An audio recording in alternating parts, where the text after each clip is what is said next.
Jemi agent të BKH-s dhe duhet të vish me ne. Në këtë mënyrë janë prezantuar dy vëllezërit Jurgen dhe Kevin Neza së bashku me kushuririn e tyre Hysen Neza, një 32 vjeçari, të cilën e kanë rrëmbyer dhe e kanë dhunuar për disa orë. Dy vëllezërit dhe djali i tyre Xhaxhait prej disa ditësh kishin planifikuar rrëmbimin e të riut biznesmen nga Divjaka, me qëllim për t'i marrë shumë të mëdha parash në këmbim të lirimit. Ata e kanë ndjekur për disa ditë me radhë 32 vjeçarin deri në momentin që ka qenë në një rrugicë dhe pasi janë afëruar janë prezantuar si agent të BKH-s dhe e kanë futur në makinë. Në momentin e rrëmbimit, dy prej autorit kishin vendosur maskë farmacie dhe kapele për të mos u identifikuar nga kamerat e sigurisë në zonë. Pasi e kanë çuar në Xhavzotaj, aty e kanë dhunuar gjithë natën. Fillimisht të rrëmbyerit i kanë kërkuar 2 milion euro, por ky i fundit ka kundërshtuar dhe e kanë goditur, dhe më pas i kanë kërkuar 1 milion euro, por sërish i riu i ka thënë se nuk i ka aq para.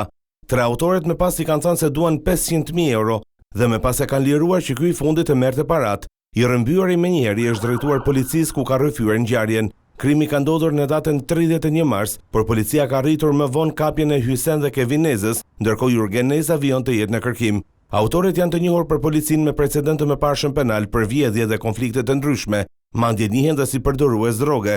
I rrëmbyeri është një biznesmen nga Divjaka, i cili më përpara është marrë me call centera, por prej disa kohësh jetonte jashtë shtetit dhe vetëm përpara 2 muajve ishte rikthyer në Shqipëri.